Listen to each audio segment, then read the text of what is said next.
Christlings by Albert Teichner. Dr. Max Brooks's long, gaunt frame wriggled uneasily as he glanced at his watch and saw with a mounting anxiety that it was 2:45. In 15 minutes, Harvey Putzman, the only patient he had ever dangerously disliked, would be coming through the door to throw himself on the sofa and spew spittle-laden malice at the ceiling. Putzman, the sensationally popular novelist of the newest new generation. Most psychoanalysts would have considered it a professional coup to have him on their list of emotional cripples, and Putzman was willing to pay extremely high for the privilege of having his peculiar agonies privately aired. So what was there to dislike? Nothing, except for everything, Brooke groaned aloud. Those monstrously aching nostrils, implying a lifetime of zealous picking, were only the outermost configurations of the man. What created a deeper revulsion was the ingratitude this extremely clever writer showed for everyone who had ever helped him, the parents who spoiled him, the rabbi who forgave him, the teachers and mistresses who always insisted he was a genius. His 900-page epic, Wequahic, had been vicious enough toward all of them, drowning with venom that whole section of Newark, New Jersey for which it was named. But the past year's analytic sessions had shown this was not merely poetic license.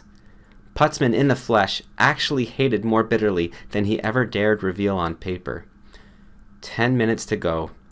Brooke took a little white pill from his vest pocket and went to the water cooler. The first time for the pill, but there had to be a virgin moment to every enterprise. He gulped it down fast and returned to his swivel chair to wait. Every patient was entitled to the best treatment possible, but from his 20 years of experience, Brooke knew referring Putzman elsewhere would not help. It was literally impossible to like Putzman in these days of his glory, and chances were that the next practitioner would handle him with even more prejudice. "I must help him, even if it kills me," he said through clenched teeth. There instantly followed the consoling thought that if the pill were the least bit successful with Putzman, then it would help with any case. Where before in medical history had a doctor taken the medicine instead of the patient? Only, so far, it wasn't working.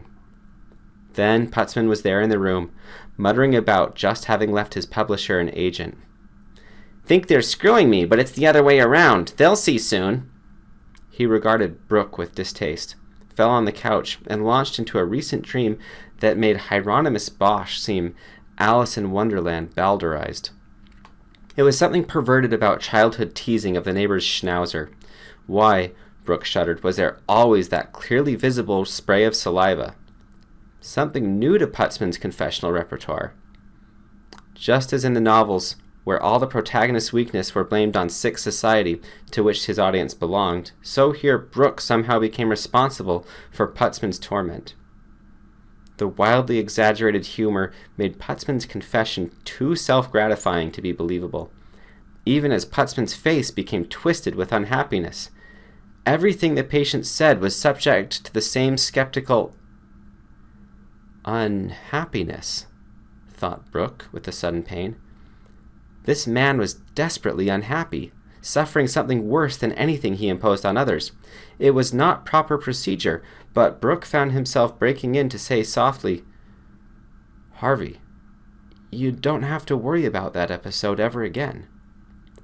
"What the hell does that mean?" Putzman screamed, then craned around to stare at Brooke and relaxed. His head fell back as he sighed. "You're a real paradox artist, Doctor, but you're right. I never looked at it that way before." He abruptly shifted into an attack on a high school English teacher who had wanted him to write more genteelly, but his voice was unusually calm, and the attack petered out into praise of her kindness. "She did try, though, Dr. Brooke. God knows that dried-up old maid wanted me to have the success everything in her own life had denied her." The analyst sank into deeper gloom. It was as if he were listening to his very first patient 20 years ago, feeling each word like a whiplash. The way it had been before much of the process became distant, if well-intentioned routine. As the hour went on, Putzman, without once taking his eyes from the ceiling, seemed to draw new strength from that gloom. When the novelist left, he had gained more emotional ground than in all previous sessions combined. Brooke called Granger on the intercom and exclaimed, It looks as if it's working. Unbelievable. What happened? Well, the red light came on. No time, Jack. Next patient's a little early, but has a thing about being kept waiting. See you 6:15. After Putzman, Mrs. Crofton brought an almost healthy air of commonplace neurosis into his office.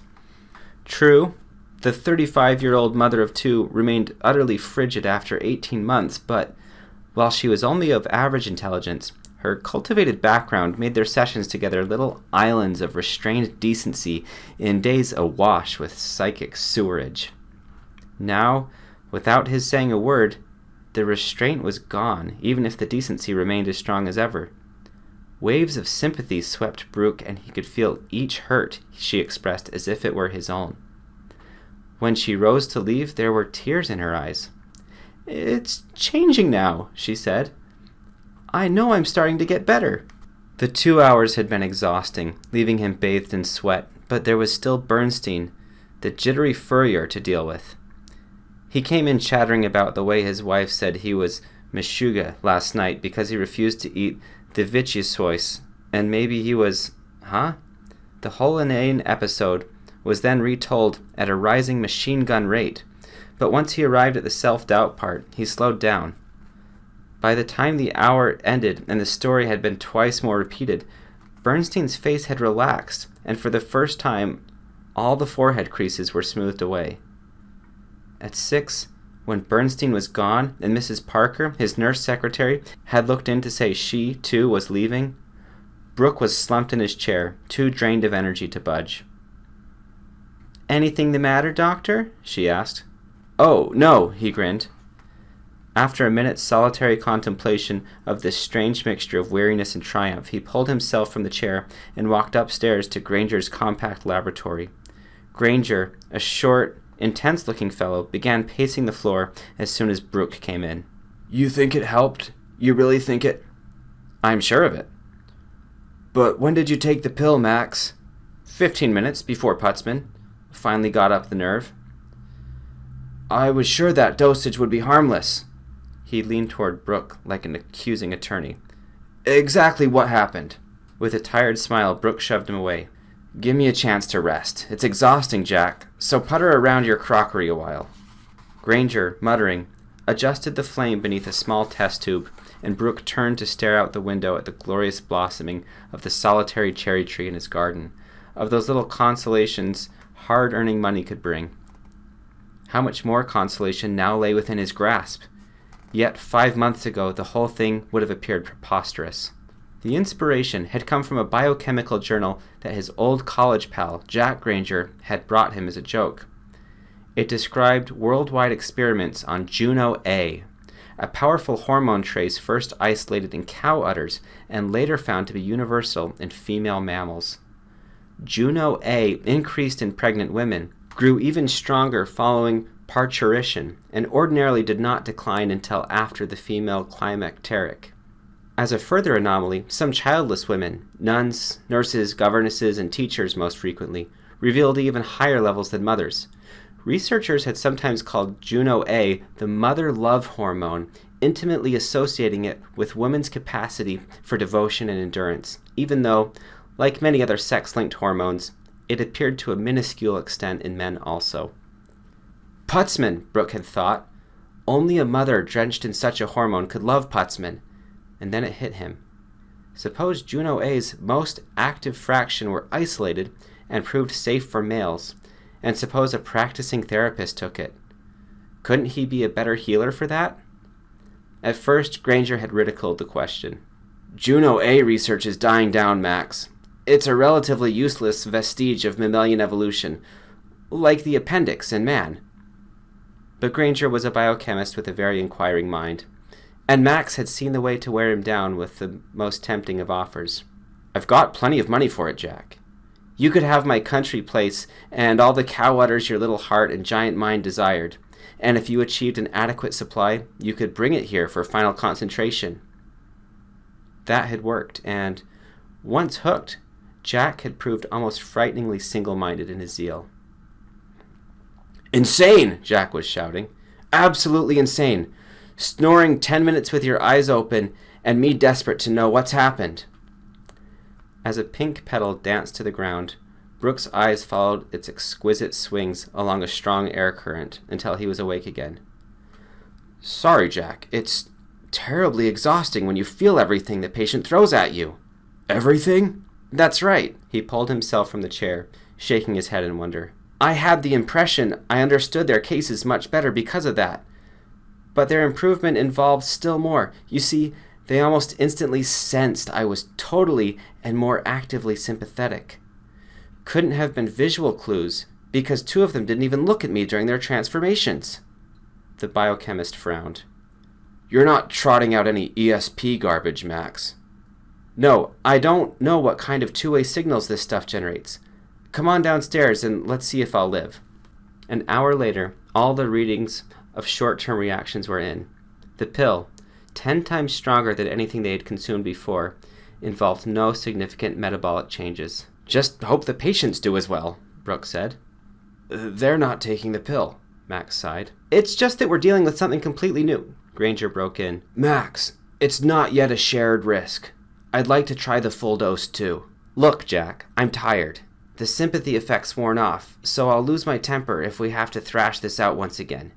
You distill Juno, you know how scarce it is, and if that works, we're going to need every grain for professionals."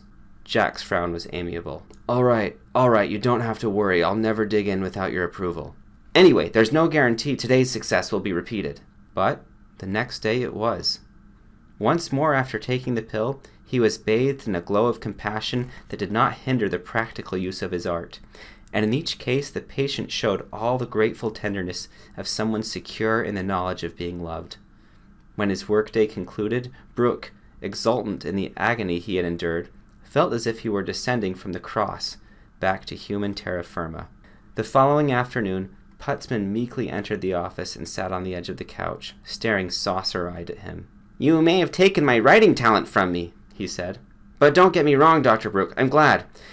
It's as if I'd always seen everything through a stained and dirty window, and now the dirt is gone, and I saw the world itself, not the stains. That's more important than being admired for an inhuman pseudo-talent. I think I'm cured."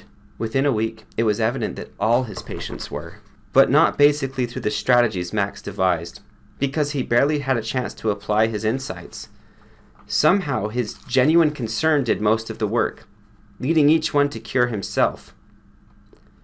"We're tapping a force so fundamental, so powerful, it can change all human relationships," Granger exclaimed once, "as if everybody lived in a vast desert, miserably clustered around a few oases, and suddenly they discover all the water needed was underfoot everywhere all along. Max, I can expand our production now a little, but if we made this public, let others join the search, there might be an unlimited supply."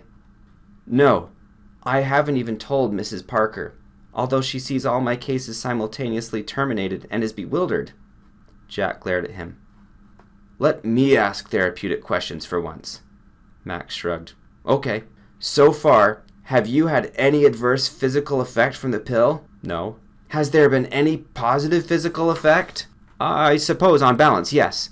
It's incredibly exhausting to listen so thoroughly to people all day, but I always have the strength to endure it because Juno A gives that as well as sensitivity. And by evening, the tension is gone, leaving me with the pleasurable tiredness of a job well done." Jack was envious. "Is there any adverse psychological effect?" "None." "Any positive psychological effect?" "Yes. As I said, the knowledge I've alleviated terrible suffering." "Then why the hell deny millions of other people that blessing now?"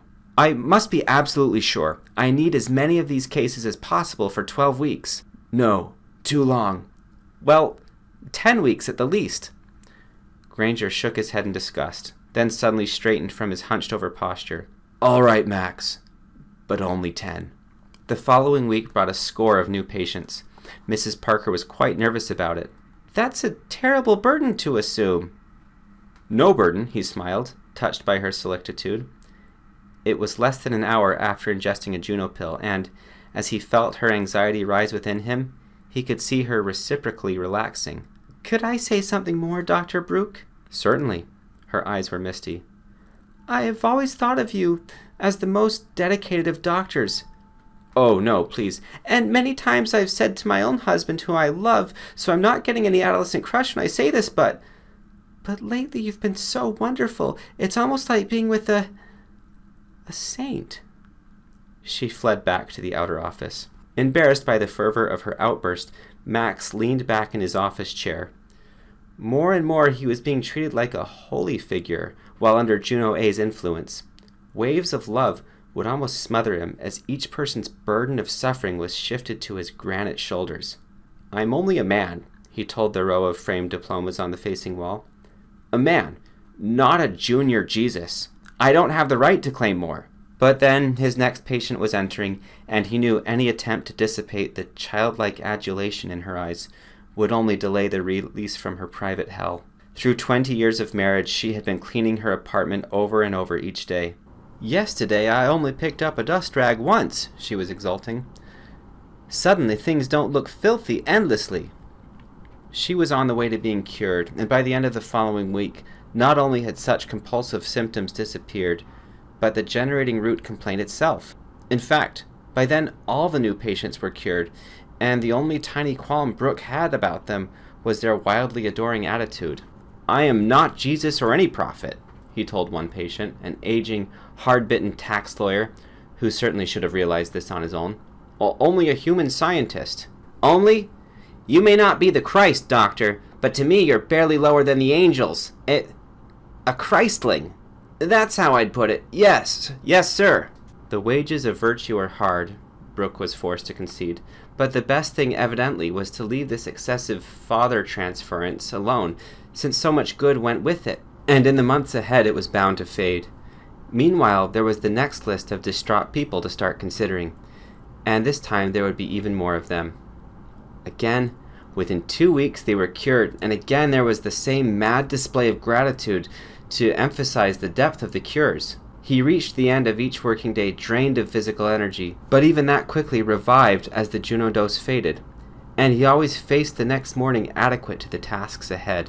With the increasing workload, he saw less of his partner.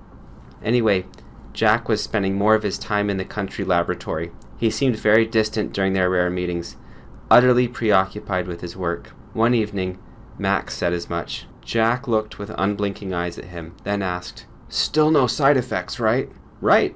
Great, Max, because I'm now certain there'll be several ways for the big pharmaceutical houses to synthesize the pure, potent fraction cheaply. An unlimited supply is assured. Even Brooke was surprised to find himself so unreassured. What's the matter now, Max? The greatest boon to humanity in unlimited... Don't get me wrong, Jack. I'm terribly pleased. It's just that the idea of an unlimited, uncontrollable supply of anything makes me uneasy. Meaning, Granger snapped, closing the discussion, that there are no real problems, and won't be. But within 3 days, this prophecy was proved doubly wrong. On Sunday, there was a call from the answering service, right in the middle of a Menuhin recording of an unaccompanied Bach partita. You know this is the one day I'm not to be disturbed, Brooke protested. I really tried not to, explained the girl. But this Mr. Putzman has phoned a dozen times, and he's threatening, violent, so really mean, doctor, that I almost called the police. Thank you, and goodbye, miss. The record player clicked off, all that beauty unheard, and the old Putzman-inspired disgust returned. There had been no Juno A pill today. The novelist's immediate reaction to Brooke's call was, Took your own sweet time, didn't you? The question mark soared into a whine. I got to see you now! Perhaps you could explain. No! I've got to be with you.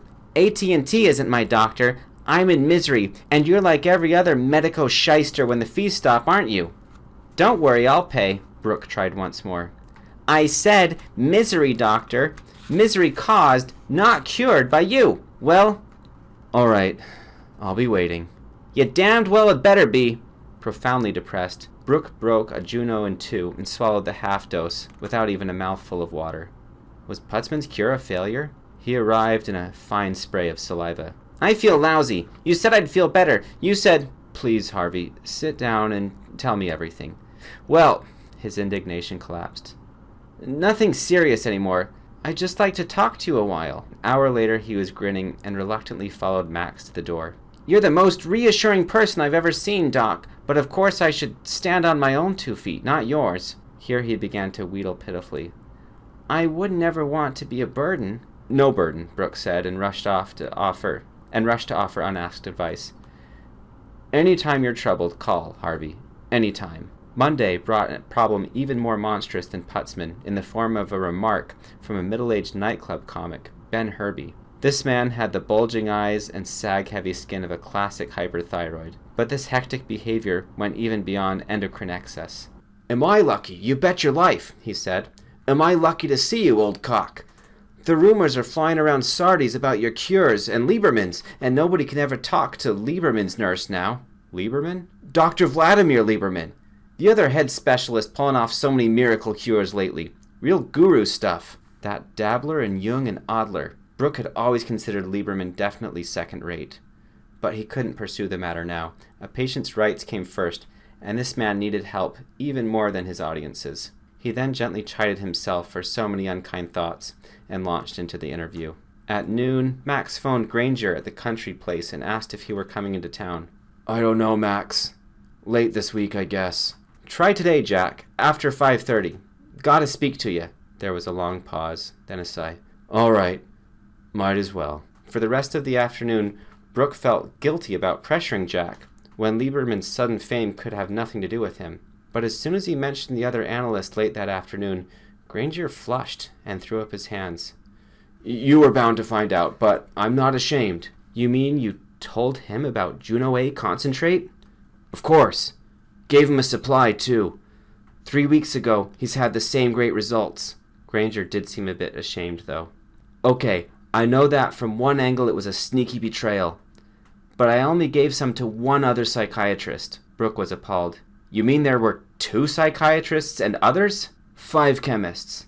They've all worked out great production angles in their labs. My God, what have you done? Nothing to worry about, Granger assured him.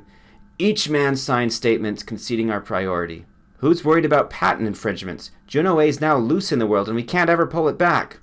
Who wants to pull it back? Granger shouted, angrily pacing about. Who has the right to pull the greatest blessing in human history back? But hell, Max. I'll admit I practiced some deceit, but only for all those who would have had to wait in needless agony while you played Hamlet. He drew a deep breath. And I did keep my word about self-dosing. Thanks for small blessings, Brooke muttered. Your pill's worn off, Max. Maybe you should take another before we continue. Double my sensitivity for the day? Double my sensitivity for the day? I'm not sure a psyche could absorb that much pain from other people. Do you understand yet, Jack? We're cultivating an enormously risky virtue. No, I don't. And you don't either. I understand, all right, that one of our first successes relapsed yesterday. What? Granger's eyes widened. A serious relapse? Well, no. It ended quickly and there haven't been others. Jack bounced right back. Then don't surrender to neurotic panic, friend. Max sadly watched him go to the door. I'm still confident. Max sadly watched him go to the door. I'm still confident, but Jack... It was a betrayal. Yup. A thoroughly honorable betrayal, came his parting shot. For a long time, Brooks sat behind his desk, staring at the door that had closed between them. A personal trust had been violated, and concentrated Juno A fraction could no longer be stopped. And yet the chances were overwhelming that history would vindicate Granger, weren't they? At 9:20 the next morning, Max took the pill, and as the subtle molecules spread benevolent warmth through him, he awaited the first of today's 8 new cases. 5 minutes before the hour, an uproar broke out in the reception room, and over Mrs. Parker's protests, the door was thrown open. Mrs. Crofton, hair wildly disheveled, broke into the room. I have to see you now, she was screaming. The nurse waved toward a thin, small woman seated nearby. Someone has an appointment. Mrs. Crofton stood astride the door sill and glared at the woman. What do you know of this fraud? Cured! The Mountebank said I was cured! The woman timidly started leaving. Mrs. Parker hurried after her. No, Mrs. Hartsfield. Dr. Brooke will be able to see you in a moment. No, I just realized I won't need a consultation. Mrs. Crofton considered him in vindictive triumph, then softened and said, I'm so sorry, Dr. Brooke, but I do have to see you. Suddenly, I am unhappier than ever. That had to be true. The wave of pain coming from her was fearfully strong. He closed the door. Nodding, he listened to her go on, expressing nothing except her boundless admiration for him, and soon she was at ease. 30 minutes later she left, promising never to bother him again. Max followed her out to tell Mrs. Parker to set the day's schedule back a half hour, and saw with horror that another ex-patient was anxiously awaiting him. "Doctor," the man started pleading, "just 5 minutes, for God's sake!" The abbreviated session turned out exactly like Mrs. Crofton's, and all day long more of the first cured came for desperately needed refreshers. Wednesday was equally bad, when, on Thursday afternoon, Putzman showed up still again. Brooke had to concede the awful truth. Juno A had created a mysterious new dependency addiction, which could only be alleviated by the increasingly frequent attentions of a hyper-maternal therapist. The telephone rang, and he shuddered at the threatening pleas he was about to hear. Pleas for still more maternal supplies. Instead it was Granger, shouting more bad news. "Lieberman, 2 hours ago, murdered by a cured patient." "Could you calm down, Jack, and explain what—" "I called and his housekeeper said a supposedly cured patient broke in this evening, demanding extra attention. She says patients have been pestering him all hours lately. You were absolutely right about Juno A being dangerous. And this time he refused to see the man. I suppose Lieberman didn't have an active dose in him and was sick and tired of the whole mess. Anyway, the patient slashed Lieberman with a razor before he was knocked out with a paperweight. My friend died on the way to the hospital." "Incredibly shocking." "I'm afraid there's more. Before I called Lieberman's home, I'd heard something strange on the radio. A guru healer out in Cleveland was cut in pieces by 3 followers who said he'd betrayed them. And police say a new pill cult claiming total anxiety cures is spreading in northern Ohio, which means a leak somewhere. Possibly underworld synthesizing of Juno A." He took a deep breath. "No, not a leak. A dam burst. All my cures have turned sour. And it's my fault." "I don't know, Jack. Chances are this would have happened eventually anyway." "No consolation there. Max, I'll have to go to the police." He paused. "First, though, I'd like to see you and set our course." "I'll be here all evening." Brooke descended to the ground level of his brownstone and, weighed down by despair, waited in an armchair. Once every 10 minutes he would start to get up for a Juno A pill, then would sink back. This evening there should be nothing to keep them from getting the maximum objectivity possible. At 10, when the front doorbell rang, he rushed to the door. As he let Granger in, he had a sensation of vague pleasure like the first distant sweetness of roses. "A bad scene," Granger smiled wearily, following him into the living room. "But it's bound to get better. Much better." Suddenly, for no good reason at all, Brooke felt this was so. Everything was going to be all right.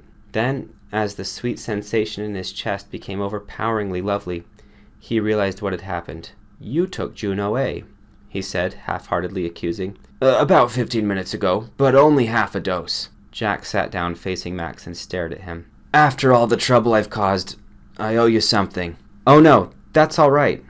Now he felt engulfed in waves of love, as it must have been when he rested his head on his mother's breast. With equal love in return, he eased his mind of all its burdens, talking on and on, not knowing what he was saying, only that Jack understood it all, sympathized with it all, suffered it all as if the agony were his alone. Finally, Max said, "I'm so much better now. I've been carrying so many people's troubles on my shoulders, and they've all slipped away somewhere." He must have sat there in silence another hour before he shook his head, and felt the usual world starting to come back. He could see Jack Granger holding the other half of the pill in his hand. "No, please don't," he said. "This did me a lot of good, but no more. I could become addicted too. The liberal humanitarian heart can destroy as well as the sadistic one. But at least I now have an idea of what's luring so many poor devils into this trap." Jack nodded, putting the pill in his jacket pocket. "No, I won't go again.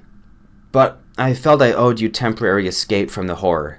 Want to go to the police now?" "Yes, but first we should get a few hours' sleep. I'm afraid we'd sound too incoherent now." Jack started upstairs to the bedroom he used next to the laboratory. "I'll set my alarm for 5:30. After sitting in the dark a while, Brooke went up to his office to glance over his notes before going to bed. But as he sat down behind the desk, The sleep of utter exhaustion overcame him even before he could turn on the reading lamp. Instantly, and then over and over again, he dreamed that his mind was open in all directions, and each and every agony ever suffered in other minds was pouring through him. Then all those other minds were opening to the same range of total hell. The angry clangor of Granger's alarm came from a distance to shock him from the ceaseless round of torment into which he had been plunged. He was twisted like a paralyzed contortionist in his chair, left leg still asleep, right calf muscle stretching painfully. When the first foot thud sounded above, he swiveled his chair around in the darkness of the room and looked out at the cherry tree's black silhouette, its branches desperately reaching for heaven through the first dirty smudges of dawn that was somewhere else. Even without a Juno dose, he could feel the struggling presence of that tree's heart, and a tear came down one cheek for this world in which all things created were sacrifices to each other. The end.